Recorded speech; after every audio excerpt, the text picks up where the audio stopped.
هل أتاك حديث موسى إذ ناداه ربه بالواد المقدس طوى اذهب إلى فرعون إنه طغى فقل هل لك إلى أن تزكى وأهديك إلى ربك فتخشى فأراه الآية الكبرى فكذب وعصى ثم أدبر يسعى فحشر فنادى فقال أنا ربكم الأعلى فأخذه الله نكال الآخرة والأولى إن في ذلك لعبرة لمن يخشى. السلام علیکم ورحمۃ اللہ وبرکاتہ. اعوذ باللہ من الشیطان الرجیم. بسم اللہ الرحمن الرحیم. هل اتاک حدیث موسیٰ اذ ناداہ ربہ بالواد المقدس طوى اذهب إلى فرعون إنه طغى فقل هل لك إلى أن تزكى وأهديك إلى ربك فتخشى فأراه الآية الكبرى فكذب وعصى ثم أدبر يسعى فحشر فنادى فقال أنا ربكم الأعلى فأخذه الله نكال الآخرة والأولى إن في ذلك لعبرة لمن يخشى. هل کیا اتاکا آئی ہے تیرے پاس حدیث و حکایت موسیٰ علیہ السلام کی از جب نادا ہو پکارا اسے ربہ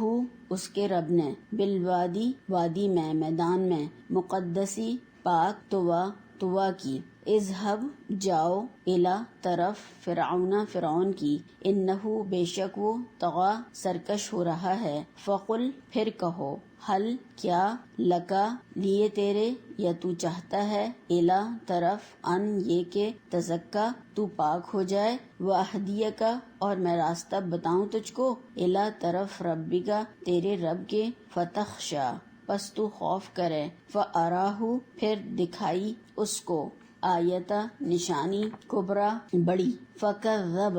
بس جھٹلایا اس نے وہ اور عصا نہ مانا ثم پھر ادبرا لوٹ گیا یسعی تدبیریں کرنے لگا وحشر پھر اکٹھا کیا فنادا پھر پکارا فقال تو کہا انا میں ہوں ربکم رب تمہارا اعلی سب سے بڑا فاخذہ پس پکڑا اسے اللہ تعالی نے نکالا عذاب میں آخرتی آخرت والاولا اور دنیا کے انا بے شک فی میں ذالکا اس میں لعبرتن البتہ عبرت ہے لمن لیے اس کے جو یخشا ڈر رکھتا ہے.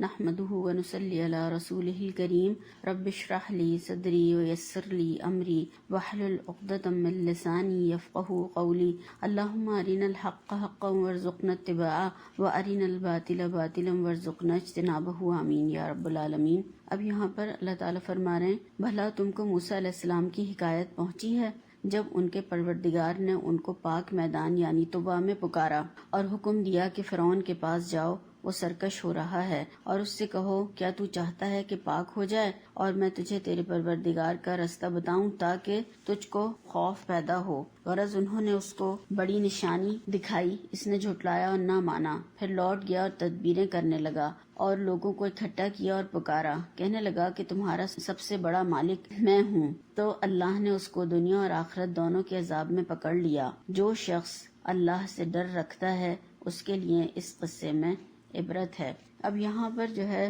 موسیٰ علیہ السلام کا واقعہ بیان کیا جا رہا ہے. یہاں پر جو بتانا مقصود ہے اس میں اللہ کے نبی صلی اللہ علیہ وسلم کو تسلی دی جا رہی ہے کہ موسیٰ علیہ السلام کے ساتھ ایسا ہو چکا ہے، یعنی ایک واقعہ بتایا گیا ہے اور سنایا گیا اور بتایا اللہ تعالیٰ نے کہ پہلے اس طرح کا واقعہ ہو چکا ہے اور وہ زیادہ قوی تھا، زیادہ سرکش تھا اور آپ کے دور کے جو کفار ہیں یا جو ہر دھرم لوگ ہیں جو نافرمانی کر رہے ہیں ان سے زیادہ اس وقت کے جو تھے موسیٰ علیہ السلام کے زمانے کے لوگ فرعون اور اس کی قوم وہ زیادہ طاقتور بھی تھے اور زیادہ ہٹ دھرم اور سرکش بھی تھے۔ تو یہاں پر گویا کہ اللہ کے نبی صلی اللہ علیہ وسلم کو تسلی دی گئی ہے، اور انہوں نے بھی اللہ کا پیغام معجزات سمیت، جو اللہ نے ان کو معجزات دیے تھے، اس کے ساتھ میں ان لوگوں کے سامنے رکھا، فرعون اور اس کی قوم کے سامنے، مگر انہوں نے اس کو جھٹلا دیا، انکار کر دیا، منع کر دیا اور نہیں مانے۔ تو یعنی مثال سے اللہ تعالیٰ بات کو سمجھاتے ہیں، تاکہ انسان جو ہے مثال سے جلدی سمجھ جاتا ہے اور بھولتا بھی نہیں ہے۔ کہ مثال دے کر یہاں پر سمجھایا کہ وہ آخرت کو بھی نہیں مان رہا تھا اور نبی کو بھی نہیں مان رہا تھا، تو یہاں پر اس کا انجام کیا ہوا وہ بتایا، اور اہل مکہ کو خبردار کیا کہ اگر تم نہیں مانے تو تمہارا انجام بھی پھر اس سے کچھ مختلف نہیں ہوگا۔ تقریباً ہر سپارے میں موسیٰ علیہ السلام کا ذکر کیا ہے اور اس میں تسلی دی گئی ہے، اور بہت زیادہ، سب سے زیادہ ذکر جو ہے موسیٰ علیہ السلام کا ہے قرآن میں۔ تو ان کے حالات بتائے گئے ہیں، اور کیونکہ ان کے حالات اور کچھ طبیعت جو ہے وہ کچھ موسیٰ علیہ السلام کے حالات اور واقعات سے، ان کی عادت و ادوار ان سے ملتے جلتے تھے۔ تو یہاں پر اللہ تعالیٰ نے فرمایا کہ تمہیں کیا موسیٰ علیہ السلام کی حکایت یعنی قصہ یا بات یا خبر پہنچی ہے؟ یہاں پر دیکھیں ایک طریقے سے شوق بھی دلایا ہے کہ کیا تمہیں معلوم ہے کہ جب کوئی بات بتانی ہو کسی کو یا کچھ اہم کوئی خبر سنانی ہو، بس صرف یہ کہہ کے چھوڑ دیا جاتا ہے کہ تمہیں پتہ ہے، بس پھر دوسرا آدمی فوراً پوچھتا ہے اچھا کیا، کس کی بات کیا ہوا؟ تو اسی طرح سے یہاں پر کیا تمہیں پتہ ہے، یعنی شوق دلایا گیا ہے کہ کیا ہوا تھا ان کے ساتھ میں۔ تو موسیٰ علیہ السلام کی خبر تم کو پہنچی ہے کہ ان کے بارے میں کیا ہوا تھا؟ تو یہاں پر اللہ تعالیٰ نے بتایا کہ ان کے ساتھ کیا معاملہ پیش آیا، اور یہ اس وقت کی بات ہے جب یہاں پر اللہ تعالیٰ فرما رہے ہیں کہ جب ان کے پروردگار نے ان کو پاک میدانی یعنی توبہ میں پکارا۔ یہ اس وقت کا واقعہ ہے جب موسیٰ علیہ السلام مدین سے مصر واپس آ رہے تھے۔ اللہ تعالیٰ نے کوہ طور پر ان سے بات کی اور پھر ان کو فرعون کی طرف بھیجا۔ تو مدین سے جب واپسی میں اللہ تعالیٰ نے ان کو پکارا، اور کہاں پکارا؟ مقدس وادی میں، کوہ طور پر اللہ تعالیٰ نے طویٰ کی وادی میں موسیٰ علیہ السلام کو مخاطب کیا۔ اور طور جو ہے وہ ہرے بھرے پہاڑ کو کہا جاتا ہے جس پہ کہ درخت ہوں۔ تو یہاں پر جو وادی مقدس جو مفسرین نے اس کے بارے میں کہا ہے کہ وہ مقدس وادی جس کا نام طویٰ تھا، اس کے معنی یہ بیان کیے ہیں کہ یہ دو بار یہ وادی مقدس کی گئی، کیونکہ ایک دفعہ تو اللہ تعالیٰ نے جب مصر جا رہے تھے موسیٰ علیہ السلام، اس وقت ان کو مخاطب کیا، ان کو نبوت دی وہاں پر اور ان کو فرعون کی طرف بھیجا، اور پھر اس کے بعد دوسری دفعہ جو اس وادی کو شرف بخشا گیا جب موسیٰ علیہ السلام اپنی قوم کو، بنی اسرائیل کو لے کر فرعون کے پاس سے اس وادی سے گزرے ہیں، تب یعنی 2 بار اس وادی کو یہ شرف بخشا گیا، تو اس کی وجہ سے اس کو طویٰ کہا جاتا ہے۔ تو یہاں پر اللہ تعالیٰ فرما رہے ہیں کہ جب اس مقدس وادی میں اللہ تعالیٰ نے موسیٰ علیہ السلام سے کلام کیا، ان کو پکارا، اور پھر پیغام کیا تھا کہ اذهب الى فرعون، جاؤ فرعون کے پاس۔ طغا کے معنی ہے حد سے بڑھنا۔ اس کی یعنی جو بیماری یہ بتائی گئی ہے، سرکشی تھی، یا جو اس کی بیماری تھی، یا جس کے علاج کے لیے موسیٰ علیہ السلام کو بھیجا گیا تھا، وہ کیا تھا؟ طغا کی بیماری تھی، یعنی حد سے بڑھ گیا تھا سرکشی میں۔ اس کے لیے موسیٰ علیہ السلام کو اس کے پاس بھیجا گیا تبلیغ کے لیے۔ موسیٰ علیہ السلام کو یہ بھی ہدایت کی گئی تھی کہ اس سے نرمی سے بات کرنا، یعنی ایسے جابر اور ایسے سرکش انسان کے پاس جب اللہ تعالیٰ نے ان کو بھیجا ہے، تو اس کے بعد میں ان کو یہ بھی کہا کہ تمہیں کام کس طریقے سے کرنا ہے، یعنی صرف بھیجا نہیں ہے بلکہ یہ بھی بتایا کہ تمہیں کرنا کیا ہوگا۔ اور اس کی سرکشی جو تھی وہ کیا تھی کہ ایک تو وہ اپنے آپ کو سب سے بڑا سمجھتا تھا، اپنے آپ کو انا ربکم الاعلی کہتا تھا، اور دوسرے یہ تھا کہ وہ بنی اسرائیل پر ظلم و ستم ڈھا رہا تھا، اس لیے یہاں پر اس کو طغا سے تعبیر کیا گیا ہے، یعنی سرکشی کی حد سے گزر چکا تھا۔ اور پھر اللہ تعالیٰ فرما رہے ہیں اور اس سے کہو کہ کیا تو چاہتا ہے کہ پاک ہو جائے؟ طریقے سے اس کی بیماری کی جو دوا بتائی گئی ہے وہ کیا؟ تزکا، کہ اصل جو ہے وہ کیا ہے؟ تزکیہ کرنا چاہتا ہے، تو پاک ہونا چاہتا ہے، یعنی یہ بتایا کہ بہت ہی ناصحانہ اور مشفقانہ طریقے سے، بہت ہی اچھے انداز سے، نرمی کے ساتھ میں اس کے سامنے یہ باتیں رکھنا، یعنی جو بھی تمہیں اللہ تعالیٰ بتا رہے ہیں کہ کس طریقے سے تبلیغ کی جو حکمتیں ہیں وہ بھی اس میں بتائی گئی ہیں کہ جب آپ کسی کے سامنے کوئی اللہ تعالیٰ کی، کوئی دین کی بات، اللہ کے رسول کی بات، کوئی بھی ہم اگر کسی کے سامنے رکھیں تو کس طریقے سے رکھیں؟ نرمی کے ساتھ، اچھی طریقے سے۔ تبلیغ کا جو مقصد ہے وہ اصل کیا ہے؟ انسان کا تزکیہ ہو، وہ پاکیزگی اختیار کرے، اس کے اندر پاکیزگی پیدا ہو۔ تبلیغ کا ایک جو انداز ہے وہ یہ بھی بتایا گیا، کسی کو بھی جب میسج دینا ہو تو اس کی عمر، اس کا اسٹیٹس ہے وہ بھی دیکھا جائے، یعنی کون کس لحاظ سے، کسی عالم کے سامنے بات ہوگی تو وہ کس طریقے سے بات ہوگی، کسی ان پڑھ کے سامنے بات ہوگی تو وہ کس طریقے سے بات ہوگی، کسی چھوٹے سے بات ہوگی تو وہ کس طرح سے بات ہوگی، کسی بڑے سے بات ہوگی تو کس طریقے سے اس کے سامنے بات رکھی جائے گی۔ تو یہاں پر ان کو مخاطب کیا اور ان کو یہ بتایا کہ تمہیں کرنا کیا ہے، کہ تم اس کے سامنے یہ بات رکھو کہ تم پاک ہونا چاہتے ہو، کیا چاہتے ہو کہ تم پاکیزگی اختیار کرو، اور میں تجھے تیرے رب کا راستہ بتاؤں، یعنی کہ میں تجھے تیرے رب کی بات بتاؤں، رب کی معرفت یا اللہ تعالیٰ کی پہچان تجھے میں کرواؤں، تاکہ تیرے اندر کچھ اللہ تعالیٰ کا ڈر اور خوف پیدا ہو۔ کیا تو اس بات کے لیے تیار ہے کہ خود سری چھوڑ کر اللہ سے ڈرنے والا بن جائے، تکبر نکال کر تزکیہ کرے؟ تزکیہ جو ہے وہ ڈبل پروسیس ہے کہ اندر کی جو خرابیاں ہیں ان کو نکالا جائے اور اس کے اندر اچھی چیزوں کو ڈالا جائے۔ یعنی کہ دیکھیں جس طریقے سے باغبان جو ہے کھیت، اس میں کوئی بیج یا کوئی کچھ بونا چاہتا ہے تو کیا کرتا ہے، پہلے وہ اس کو جو اس میں خراب چیزیں ہوتی ہیں، پودوں کو خراب کرنے والی چیزیں، ان سب کو نکال کر پھینکتا ہے اور پھر اس کے بعد میں کھاد وغیرہ ڈالتا ہے، پانی ڈالتا ہے، نرائی کرتا ہے، اس کی تیار کرتا ہے ایک زمین کو فصل لگانے کے لیے۔ تو اسی طرح سے تزکیہ بھی یہی ہے،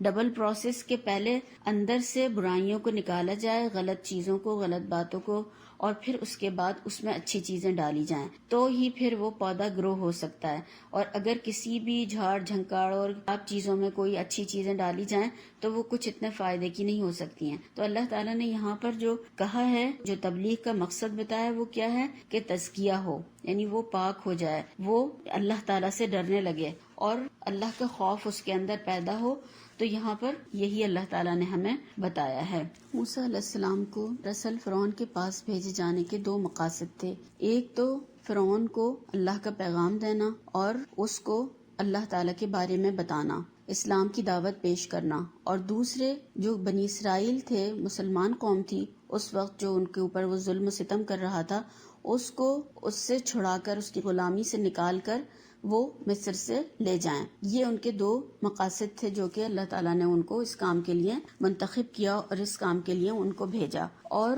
تزکیہ کا مطلب ایک یہ بھی بتایا گیا ہے کہ اس سے مراد اسلام قبول کرنا ہے، یعنی کہ وہ پاکیزگی اختیار کرے، اور ابن زید کے قول کے مطابق کہ اس کا مطلب قرآن میں کئی جگہ جو بیان کیا گیا ہے وہ پاکیزگی اختیار کرنے سے اسلام کو قبول کرنے کے معنی میں بیان کیا گیا ہے۔ ابن جریر کی روایت میں یہ ہمیں ملتا ہے۔ تو یہ اس کے سامنے یہ مقاصد رکھنے کے لیے اللہ تعالیٰ نے موسیٰ علیہ السلام کو بھیجا۔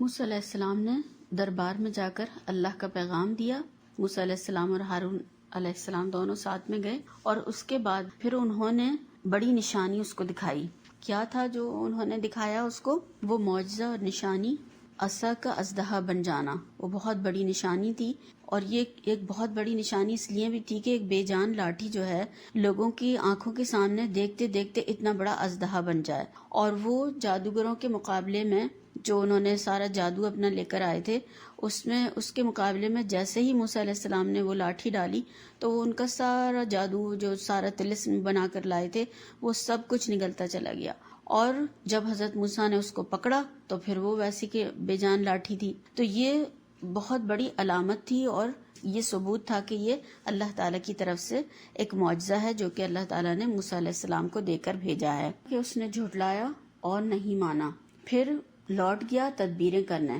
یعنی اس نے اس دعوت کا انکار کر دیا، جو معجزہ تھا اسے دیکھ کر بھی نہیں مانا، اور لوگوں کو اکٹھا کیا اور پکارا، سرگرمیوں میں لگ گیا وہ شکست دینے کے لیے موسیٰ علیہ السلام اور ہارون علیہ السلام کو، جو کہ دونوں اس کے پاس آئے تھے۔ تو اس نے تمام لوگوں کو پکارا، اپنے جادوگروں کو، اپنے درباریوں کو اور اپنے ملک والوں کو، اور تمام جادو اس نے اکٹھا کر لیا، اور پھر سب کو بلا لیا اور کہنے لگا کہ تمہارا سب سے بڑا مالک میں ہوں۔ اور یہ ایک طریقے سے شاہی خطاب تھا تمام لشکروں کو، تمام اپنے درباریوں کو، تمام اپنے ملک کے لوگوں کو، اپنی قوم کو کہا کہ انا ربکم الاعلی، کہ میں تمہارا سب سے بڑا رب ہوں۔ تو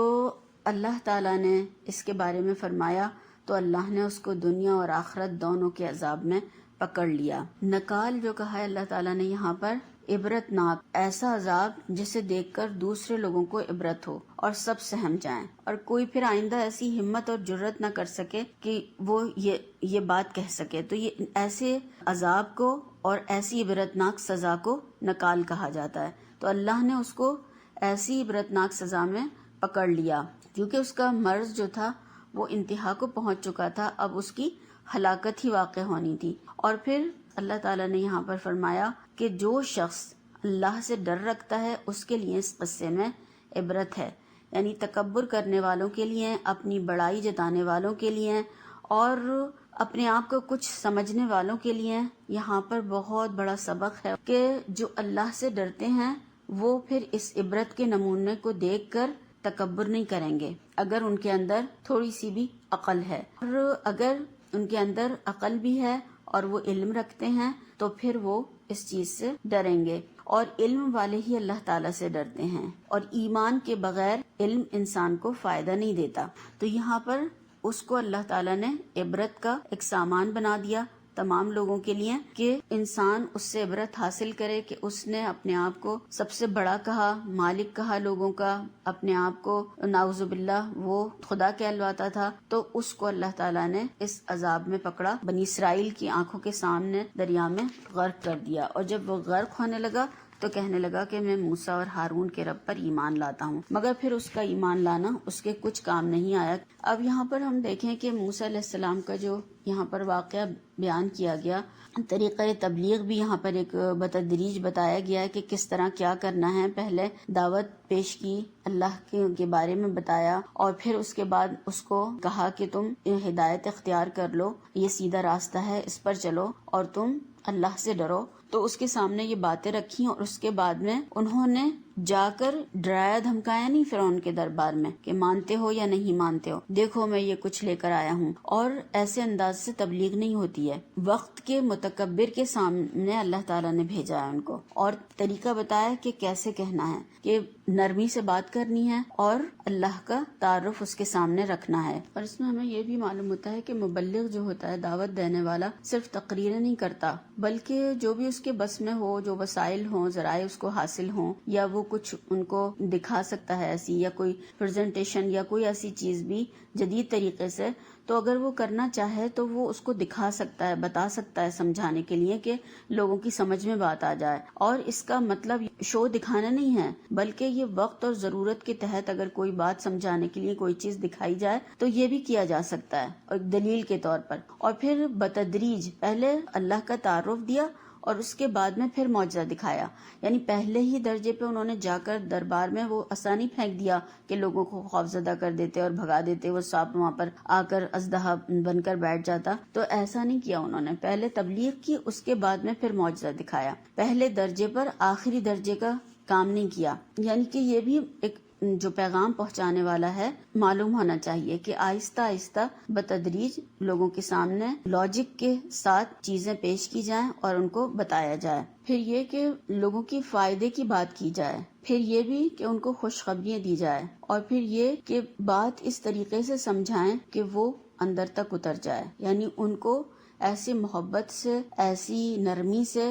اس طریقے سے بات سمجھائی جائے کہ وہ ماننے پر مجبور ہو جائیں۔ پھر بوقت ضرورت اگر کوئی چیز دکھانی چاہیں تو وہ بھی دکھا سکتے ہیں، بتا سکتے ہیں، سمجھا سکتے ہیں، اور مگر ان چیزوں کی بھی کثرت نہ ہو، اس سے بھی تزکیہ نہیں ہوتا، اللہ کے کلام سے ہی تزکیہ ہوگا۔ اور آپ صلی اللہ علیہ وسلم کا یہ معجزہ ہے جو قرآن قیامت تک کے لیے ہمیں دیا گیا ہے، اس کے ساتھ جو اصلاح ہوگی وہ کسی اور چیز سے نہیں ہو سکتی۔ اور پہلے خود اپنے آپ کو ٹھیک کریں، پھر دوسروں کے سامنے اس میسج کو رکھیں۔ اور دائی کے لیے یہ بھی کہ وہ بتدریج کام کرنے والا ہوتا ہے، کہ وہ ایک کے بعد ایک، اسٹیپ بائی اسٹیپ کام کو کرتا ہے۔ کلمہ حق کہنا ہے مگر بدتمیزی اور بھونڈے پن سے نہیں، بلکہ حکمت کے ساتھ احسن طریقے سے اللہ کا ڈر لوگوں کے دلوں میں پیدا کرنا ہے۔ تو سب سے پہلی چیز تزکیہ ہو گیا، تزکیہ کرنا ہے، پھر اللہ سے جوڑنا ہے، رب سے جوڑنا ہے، یعنی ان کے اندر سے اخلاقی جو عیوب ہیں ان کو پاک کر کے ان کو اللہ سے جوڑ دینا ہے، تاکہ وہ پھر اپنے رب سے ڈرتے ہوئے اپنی زندگی گزاریں۔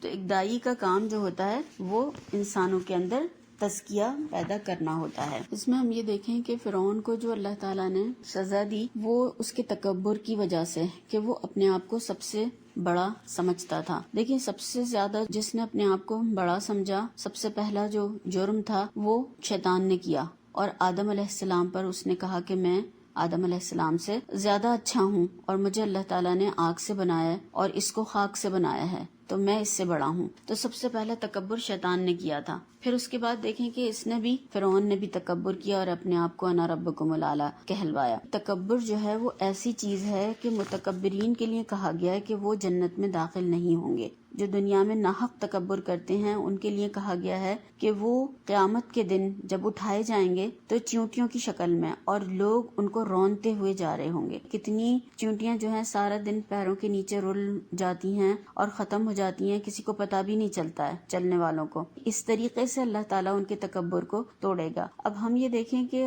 ہر ایک اپنے بارے میں سوچے کہ کیا میرے اندر تکبر ہے، کیونکہ جس کے اندر تکبر ہوگا وہ جنت میں نہیں جا سکتا۔ تو ہم سب اپنے آپ سے سوال کریں خود کہ کیا میرے اندر تکبر ہے، تو ہم سب کیا کہیں گے کہ نہیں، ہمارے اندر تو نہیں ہے۔ مگر یہ کیا ہے، جیسے کہ ہم عام طور پر بولتے ہیں ہمارے یہاں تو یہ ہوتا ہے، یا پھر ہم اپنے آپ کو بڑا سمجھتے ہیں، یا پھر کہتے ہیں میرا گھر، میرے جیسے بچے، میری گھرداری، میرا پکانا، میرا سلیقہ، میرا خاندان، میری برادری، میرا قبیلہ۔ یہ سب کیا ہیں؟ یہ سب تکبر کے جملے ہیں، یعنی میرا جیسا تو کوئی ہے ہی نہیں۔ تو یہ کیا ہے؟ یہ تکبر ہے کہ ہمارے جیسا کوئی نہیں۔ جو یہ سب چیزیں دیتا ہے وہ منٹوں میں واپس بھی لے لیتا ہے، تو پھر تکبر کس چیز کا؟ کس چیز پہ مان کرے انسان کے جسم کے اندر اگر دیکھے تو وہ کوئی بھی چیز اس کی اپنی خود نہیں چل رہی ہے، ہر چیز اللہ کے حکم سے چل رہی ہے، ہر چیز اللہ نے بنائی ہے۔ دنیا میں جو تمام اللہ نے نعمتیں دی ہیں وہ سب اللہ کی عطا کردہ ہیں، ہر چیز، تمام وسائل، ہر چیز اللہ نے دی ہوئی ہے، تو پھر تکبر کس چیز کا؟